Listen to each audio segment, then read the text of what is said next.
Hello भाइयों, मैं हूं नित बंगाड़। आज आपके सामने खड़ी है हीरो होंडा की स्प्लेंडर बाइक।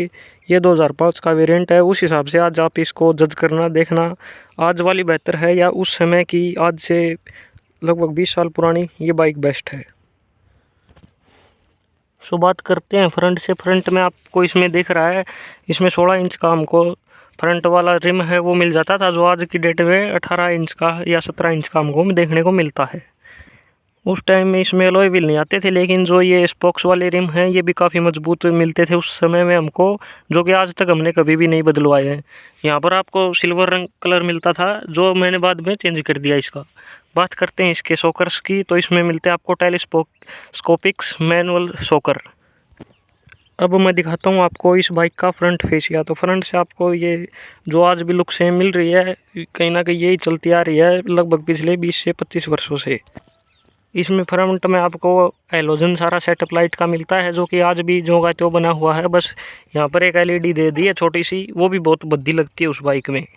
इसमें आपको HRSP नंबर प्लेट नहीं मिलती थी उस समय में, कोई इतना चलन नहीं था, ये बाद में सरकार ने मैंडेटरी करे है। अब बात करते हैं इसके मीटर कंसोल की। तो मीटर कंसोल आप देख सकते हो, ये बाइक चल चुकी है अब तक 53,000 किलोमीटर इस मीटर के हिसाब से, लेकिन ये बाइक एक्चुअल में तो भाई 1.5 लाख के किलोमीटर के लगभग चल चुकी होगी। इसके इंजन का वर्क हमने 2 बार करवा लिया है। इसमें आपको मिल जाते थे जब वैसा का वैसा सेम, आज भी यही एनालॉग आपको मीटर आज की भी स्प्लेंडर में देखने को मिलता है। इसमें आपको तेल बता देता है कितना क्या मामला है, और न्यूट्रल की लाइट जल जाती है, और सामने लाइट की इंडिकेशन दे देता है, और इंडिकेटर्स की भी हमको इन्फॉर्मेशन इसके आगे से मिल जाती है। अब बात करते हैं इसके फ्यूल टैंक की कैपेसिटी की। तो इसमें आपको 11.2 लीटर मैंने एक बार फुल करवाई थी तब मिल गया था, लेकिन इसमें आप एक बात देख लो, 20 साल चल चुकी, तो 1-2 बार ये बाइक पड़ी है, तो इसके यहाँ पर थोड़ा सा डेंट भी है। आप मान लो ये 200-250 ml ऊपर नीचे हो सकती है। अब यहाँ पे इसमें आपको मिल जाता है tool box, first aid box, कुछ भी बोल सकते हो। ये आज के टाइम में छोटा दे दिया है, क्योंकि यहाँ पर स्लप मोटर नई वाले स्प्लेंडर में आने लगी है।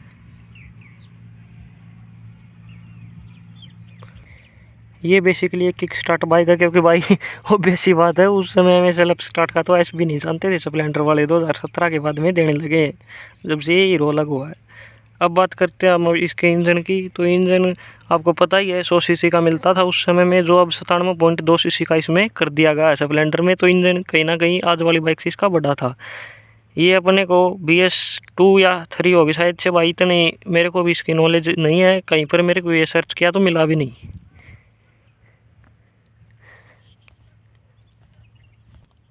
जैसा कि मैं आपको ये बस की पावर के बारे में बता रहा था, तो ये आपको 100 सीसी की 7.2 bhp, और आपको ये दे देती है लगभग 8.5 न्यूटन मीटर का टॉर्क है। और PS में बात करें तो 8.2 PS की पावर है जो इस बाइक में आती थी।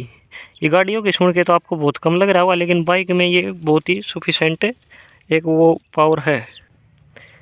यहाँ पे आपको इसमें बैटरी बॉक्स मिल जाता था। अच्छा, ये 5 वे एडजस्टेबल शॉकर हैं इसके पिछले वाला रिम भी आपको वही 16 का मिल जाता है। इसमें 16 इंची आप डलवा अलॉय भी डलवा सकते हैं। अब साइड से जैसे आप देख रहे हो, ये एग्जॉस्ट, इसमें एग्जॉस्ट ऐसा आता था, जो अब हीट गार्ड इसके ऊपर आता है वो उस समय में नहीं आता था। लेकिन ये भी गर्म नहीं होता, पाँव जलने या जूता चप्पल जलने की इसमें कोई भी शिकायत नहीं है, क्योंकि हम काफ़ी लंबे समय से रख रहे हैं। तो हम इस पर 3-3, 4-4 लोग भी आराम से बैठ के जाते हैं, कोई दिक्कत वाली बात नहीं है। अब इस बाइक का आपको मैं बैक व्यू एक बार दिखा देता हूँ। तो यहाँ पर आपको ये स्टील का कैरियर मिल जाता है, जो आज भी जो का त्यों मिल रहा है। ये काउल है इसका, काउल ये अब तो खैर टूट चुका है, थोड़ी थोड़ी आवाज़ कर रहा है, तो ठीक है। बाकी इसकी क्वालिटी भी ठीक थी उस समय के हिसाब से। टेल लाइट पर सटीक कर लगवा रखा है हमने। ये पीछे वाली नंबर प्लेट बताया मैंने आपको, HRSP उस टाइम में कोई मैंडेटरी नहीं थी। इंडिकेटर इसके ऐसे आते थे, ये थोड़ा एक हाथ में से पड़ गया था, तो ये ऐसा हो रखा है, इस पर आप ज़्यादा नोटिस मत करना। वैसे तो इसके इंडिकेटर हमने कई बार बदलवा भी चुके हैं। पीछे से भाई इसका स्प्लेंडर में ये बहुत बकवास चीज़ आ रही है, जो ये पीछे का जो आप मड गार्ड कह सकते हो इसको, जो डस्ट गार्ड कह सकते हो, ये इसमें बहुत नकली आ रहा है। डिलक्स में भी ठीक है, आज वाले स्प्लेंडर में भी ये बहुत नकली है। ये एक बार पीछे से टच होते ही टूट जाता है। इस बाइक का भी आप देख सकते हो टूट चुका है। यहीं पर अगर होंडा की बाइक होती या और कौन सी बाइक होती तो इतना जल्दी नहीं टूटता। इस पर क्या हुआ था भाई, एक बार पीछे कर रहे थे और ये दीवार में लग गया था। तब इसका ये कैरियर हमने उतार रखा था, तो ये इतने थोड़े से लगा था, ज़्यादा भी नहीं, लेकिन ये टूट गया। अब बात करते हैं इसमें हमने टायर ये सीट के डलवा रखे, लेकिन ये बहुत पतला टायर है। मिट्टी में रेत में जाते हैं जैसे कई बार खेत खाद में, तो ये बहुत कम ग्रिप बनाता है, बाइक ज़्यादा फिसलती है। आप सभी से मैं यही कहूँगा भाई इसमें चौड़ा टायर डलवाएं अगर आपका खेत का एरिया है तो। बाकी अगर आप सिटी में रहते हो तो आपकी बाइक में पतला टायर भी चलेगा, क्योंकि ये ज़्यादा एवरेज बेटर देगा आपको मोटे टायर से, क्योंकि ग्रिप कम बना के चलता है। अब बात कर लेते हैं इसकी दूसरी साइड से। तो दूसरी साइड से आप देख सकते हो ये ऐसी कुछ लुक इसकी निकल कर आ रही है। ये तो मैंने आप सभी को बता दिया था कि इसमें फ्रंट में भी ड्रम ब्रेक्स मिलते हैं और बैक में भी ड्रम ब्रेक्स मिलते हैं। ये ग्राफिक्स शायद से अब BS6 फेज़ 2 में तो बंद कर दिए, लेकिन BS6 में तो आते थे। अगर फेज़ 2 में आते तो आप मुझे कमेंट कर सकते हैं। इस साइड से भी आपको ये तेल ऑन ऑफ करने की टुट्टी या टी बोल सकते हैं आप इसको, ये मिल जाती थी। ये बाइक कार्बोरेटर में आती थी, जो कि अब फ्यूल इंजेक्शन डायरेक्ट सिस्टम दे दिया है। ये इसकी इंजन की कंडीशन है। अब हेड वुड आप देख सकते हो बिल्कुल साफ पड़ा है। अच्छा, चैन कोर भी इसका सिल्वर रंग में आता था, ये भी मैंने बाद में ब्लैक कर दिया था। और भाई इसकी बिल्ड क्वालिटी वैसे तो ठीक है, लेकिन एक बार मैंने कुछ ज़्यादा इसके साथ शरारत कर दी थी, सेटेंट मार दिए थे। अपने चैनल पर वीडियो ही पड़ी है, तब इसका ये चैसिस टूट गया था भाई नीचे से, यहाँ से आप ये देख सकते हो, यहाँ से चैसिस इसका टूटा हुआ है। शायद कैमरे में तो नहीं आ रहा होगा, वेल्डिंग करवा दी, अब उसके ऊपर से ऑयल लगा हुआ है। तो मैं ये कहूँगा सेटेंट कम ही कर दो। अब इस बॉक्स के अंदर आपको मिल जाता है इसमें एयर फिल्टर इसका चल जाता है भाई साहब 2 सर्विस पे। मैं 2500 रुपये एक सर्विस करवाता हूँ, तो अब इसकी एक सर्विस करवाई थी मैंने, नहीं बदलवाया, अब की बार भी सही चलेगा। इसमें आप या तो हीरो का ओरिजिनल डालें एयर फिल्टर, या फिर एक बॉस कंपनी आती है उसका भी बढ़िया एयर फिल्टर है। मैंने अब इसमें बॉस का डाल रखा है। इसकी आवाज़ जो नई बाइक है उससे तो बहुत ज़्यादा साइलेंट है, बहुत ज़्यादा साइलेंट।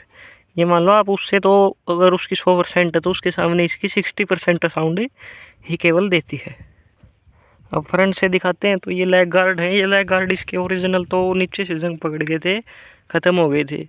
तो ये मैं इसके पता नहीं ओरिजिनली का लिया था मैं, तो दुकान वाले से हीरो का इस पे भाई मार्का भी था।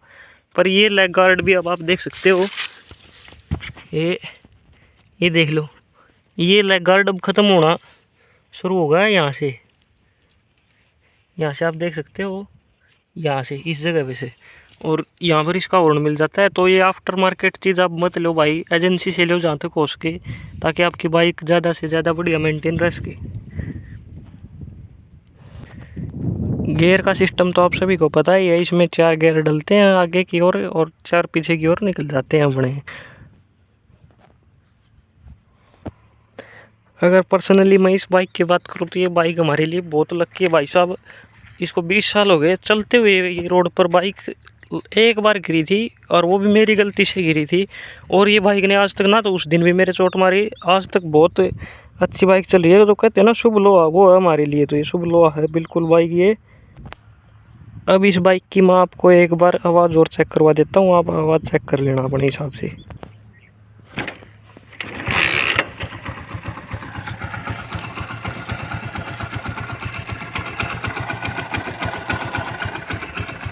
इस बाइक की आवाज़ सुन सकते हो। अगर आपको समझ नहीं आ रही तो आप हेडफोन लगा के और भी क्लियर तरीके से सुन सकते हो।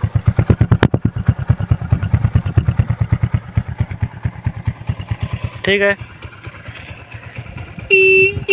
हॉर्न की भी आप आवाज़ चेक कर सकते हो। आज वाले से तो थोड़ा कमज़ोर लगता है मेरे को ये, लेकिन कई साल हो गए इसलिए भी हो सकता है इसकी आवाज़ अब कम हो गई हो। बाकी सीट भी आपको इसकी ठीक ठाक मिल जाती थी मेरी हिसाब से। आज वाले से थोड़ी सी लंबी सीट थी इसकी, लेकिन आज वाली जो बाइक उसमें यहाँ से जो कुशनिंग है वो बहुत ज़्यादा चौड़ी और बढ़िया कुशनिंग मिलती है। इसमें इतनी बढ़िया कुशनिंग नहीं है। ये सीट हमने भरवा भी ली है बराबर से, यहाँ से इसका जो फोम है जो भी इसमें वो टूट जाके इधर आ जाता है। पीछे बैठने के लिए तो ठीक है, लेकिन यहाँ पर ये बहुत पतला हो जाता है। आज वाली जो बाइक उसकी सीट यहाँ से अपने को चौड़ी सीट मिलती है, उससे तो सीट आज वाले की इससे थोड़ी सी बेटर है। लेकिन आपको 50 किलोमीटर के लगभग तो ये कोई भी दिक्कत नहीं देती। अगर 50 से ज़्यादा किलोमीटर करते हैं तो फिर आप कहीं ना कहीं दिक्कत दे सकती है ये सीट। अब मैं आपको बताता हूँ ये बाइक आपको क्यों लेनी चाहिए। देखो, अब खेतों में खड़ा हूँ मैं यहाँ पर, यहाँ पर केवल ट्रैक्टर आते हैं या फिर ये स्प्लेंडर ही ज़्यादा दिखाई देती है हमारे एरिया में, या कहीं भी आप भारत में चले जाओ। अगर आप विलेज में रह रहे हो और इसकी एवरेज भी ठीक है बाइक की, अगर आपको पुरानी लेनी है तो भी आप स्प्लेंडर लो। ऐसी जैसी बाइक अगर आप एनसीआर से बाहर हो तो आपको 15 से 20 हज़ार रुपये में सही बाइक मिल जाएगी। और अगर आप बाहर रहते हो तो आप मतलब एक एनसीआर से बाइक खरीदें, क्योंकि यहाँ पर बाइक ज़्यादातर रोड पे चलती हैं और बाइकों का इंजन वहाँ नहीं मिलता। लगभग मिलेंगी तो ओरिजिनल ही बाइक आपको मिलेगी। जैसे आप हमारी नई बाइक भी देख सकते हो, तो ये टूटी फूटी हुई है, लेकिन इसमें कुछ है एक आधी चीज़ को छोड़कर, जो समय की ज़रूरत कह लो, कुछ भी कह लो, बाकी ये ओरिजिनल ही हमको मिलती है। ऐसी ऐसी बाइक मैं आपको बहुत ज़्यादा दिखा सकता हूँ, आगे वाली वीडियो में भी आपको मैं दिखाऊंगा। नई बाइकों की तो सभी बनाते हैं, हम पुरानी भी बनाते हैं, क्योंकि बाइक ऐसी है भाई जो अपने को अगर अच्छी लगती है तो हम उसे लंबे समय तक रखते हैं। लंबे समय तक ही आप अगर रख पाएँ तो उसी चीज़ का लेने में फ़ायदा है। नहीं तो आज नई स्प्लेंडर की बात करें तो भाई साहब इस तरह ऐसे मान लो 20 किलो वज़न तो इससे कम मिलेगा लगभग उस बाइक में। और वो बाइक ज़्यादातर फाइबर का यूज़ देने लगे उस बाइक में, मेटल तो बहुत कम कम कर वो भी हलवा किया है। नई बाइक के तो रेट अब आप देख सकते हो, लगभग 1 लाख रुपए से ऊपर ही चली जाती है बाइक में कैश में ही। वे एक्स्ट्रा का ये वे तो 90,000 से ऊपर कैश में ही चली जाती है। तो सबसे बेस्ट अगर आप एनसीआर से बाहर हो तो 20-22 हज़ार रुपये में, 15 हज़ार रुपये में अपनी ये बाइक लो। इसको 4-5 साल चलाओ, उसको भी आप अगर 4-5 साल बेचोगे तो वो 50 की बिकेगी, उसकी आधी कीमत आ जाएगी। लेकिन आप इसको 4-5 साल बाद में भी बेचोगे तो 15 की लिए तो मान लो आपको 10 की जाएगी। उससे तो आपको काफ़ी ठीक रहती है पुरानी बाइक है ये।